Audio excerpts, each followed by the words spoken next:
Hello, welcome to the Ultimate Business Transformation Show. I'm your host, Mark Weisenburger.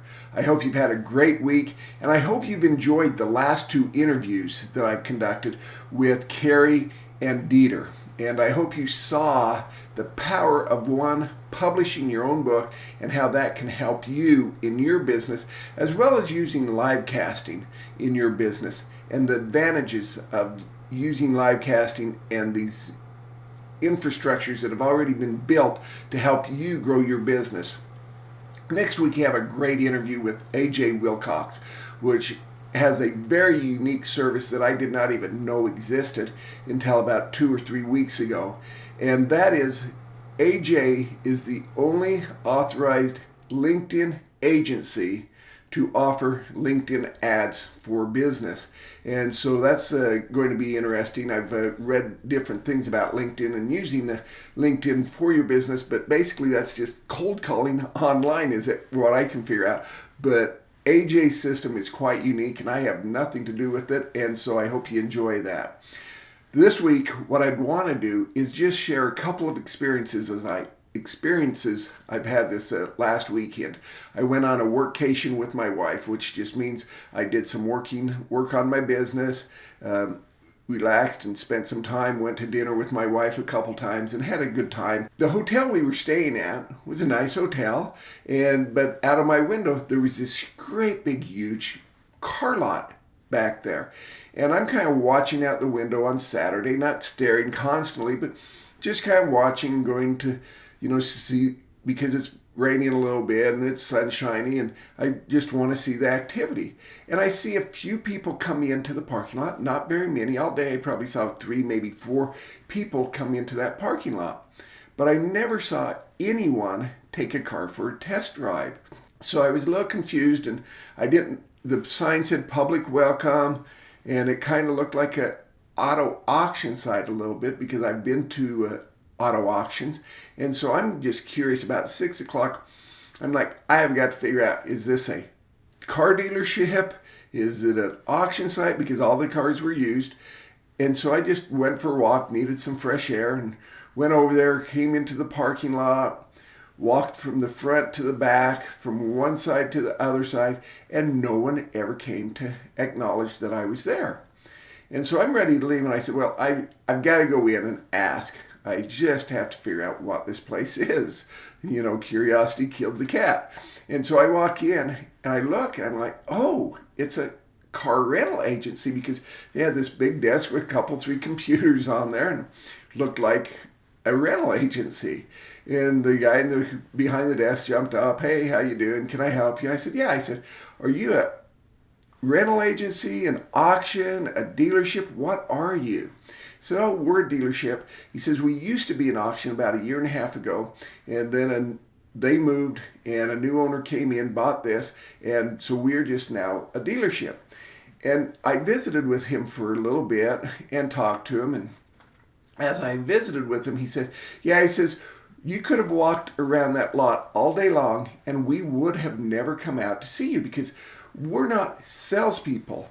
The owner tells us that we are customer service people. So when people come onto our lot, we don't go and pounce on them like other auto dealerships. And so you could have stayed out there all day long and we would have never come and bothered you. In fact, a couple weeks ago, he says, I'm sitting here at my desk and the phone rings and I answer it, and it's some lady that says, hey, I'm in the back corner of your parking lot looking for a car, and I'd really like someone to come and help me.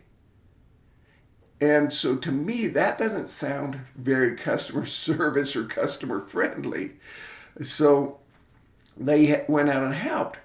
But, I understand not wanting to pounce on people, not having to provide that stress and pressure when people are buying a car. But as customer service representatives, I think they should go out and acknowledge, say, hey, welcome to our lot. We don't work on commission. We're not going to pressure you. And so either A, I'm more than happy to show you the cars, or B, you're more than welcome to walk through our lot, find the car that you were interested in, and then give me a text on my call or come into the office and we'll go for a test ride. But that doesn't happen. And so how many people come on there bewildered, not knowing what's going on? They can't find anyone to help them, and so they just leave. The second experience I had there was my son-in-law actually works at a dealership a few miles away, a new and used dealership, and I'm not really in the market for a car, but kind of in the market for a car. I'm kind of in that stage. I'd like a new car, but I don't need one, so how do I justify it type deal. And so I'd sent him a text earlier that morning asking about a certain model that they have. And he says, well, I won't let you trade your 300S in on it. He says, the only other thing I'd let you or recommend you trade in on that would be a Charger. And he says, that would be sexy. And of course, I'm almost 57 years old, so I'm looking for sexy. But while I'm on this lot, I see this black Charger, tinted windows, and a Hemi. And if I go for a new car, I really want a Hemi. So while I'm talking to this guy, I said, how many miles does that Charger have on it out there? Just a curiosity. And so he's pulling that up, and it doesn't take him very long, and he goes 17,569, or right around there. And I'm like, crap, that's a brand new car. I have almost 56,000 miles on mine, and so I could get a brand new car, basically, with a fraction of the miles, and really have the Hemi. And so I say, I have this 300S. When I bought it, I just got the V6 because that was all the power I needed. However, I'm really looking for a Hemi right now, and because I'd really like some more power. And he said, oh man, you should have been here a couple months ago. We had that Charger on the lot, and we had a Challenger, and that Challenger was twice the car that Charger is, because it's a smaller body and it was lighter. And so you put that Hemi in, and it just had that much more power. I'm thinking, wow. I would think he'd say, well, gee, would you want to go for a ride? Let's test this Charger out and see if it's something that you want. But I was never offered a test drive. I was never told how good that car was. I don't care about low pressure. Ask, hey, do you want to take it for a drive? If I say no, then shut up. And that's no pressure. But to ask me for something, if I want to experience something, that is not a bad thing. That is not high pressure. So I actually left that parking lot twice, being disappointed 2 times. I wasn't even looking to buy a car. I just was looking for information. But the experience I had there as a non-buyer left me disappointed twice. So I think, what are people that are coming onto that lot that are looking to buy a car, needing to buy a car?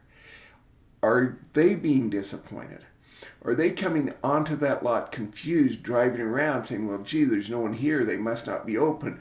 They must not be doing business or busy or whatever, and then leave the parking lot? The worst case scenario is have a sign someplace on the car. Hey, if you're interested, text us at this number. Some way to get a hold of them so you're not disappointed.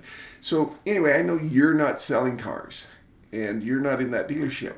However, what are you doing in your business that is leaving a disappointing experience in your prospective customers? Are there certain ways you can tweak your business to provide a little better customer service, make it a little easier for people to buy? People need easy. People need instructions. So send me your comments, support@markweisenburger.com, and leave any questions, and I'd be more than happy to answer those, respond to them, and who knows, maybe we can do an interview with you depending upon your situation. So until next time, have a great day.